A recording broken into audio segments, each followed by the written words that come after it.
जीवन का उद्देश्य एक अतिश्रेष्ठ व्यक्ति थे। एक दिन उनके पास एक निर्धन आदमी आया और बोला कि मुझे अपना खेत कुछ साल के लिए उधार दे दीजिए, मैं उसमें खेती करूंगा और खेती करके कमाई करूंगा और समय बर्बाद किया बिना अच्छे से खेती करूंगा। वो अतिश्रेष्ठ व्यक्ति बहुत दयालु थे। उन्होंने उस निर्धन व्यक्ति को अपना खेत दे दिया और साथ में 5 किसान भी सहायता के रूप में खेती करने को दिए और कहा कि इन 5 किसानों को साथ में लेकर खेती करो, खेती करने में आसानी होगी, इससे तुम और अच्छी फसल की खेती करके कमाई कर पाओगे। वो निर्धन आदमी ये देख के बहुत खुश हुआ कि उसको उधार में खेत भी मिल गया और साथ में 5 सहायक किसान भी मिल गए। लेकिन वो आदमी अपनी इस खुशी में बहुत खो गया और वो 5 किसान अपनी मर्जी से खेती करने लगे और वो निर्धन आदमी अपनी खुशी में डूबा रहा।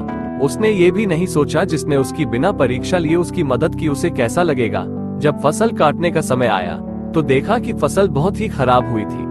उन 5 किसानों ने खेत का उपयोग अच्छे से नहीं किया था, न ही अच्छे बीज डाले जिससे फसल अच्छी हो।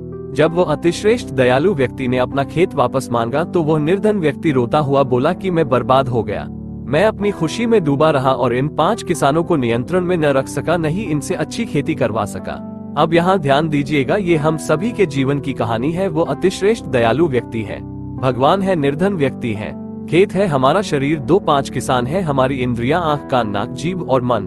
प्रभु ने हमें ये शरीर रूपी खेत अच्छी फसल व कर्म करने को दिया है और हमें इन 5 किसानों को अर्थात इंद्रियों को अपने नियंत्रण में रखकर कर्म करने चाहिए, जिससे जब वो दयालु प्रभु जब ये शरीर वापस मांगकर हिसाब करे तो हमें रोना न पड़े।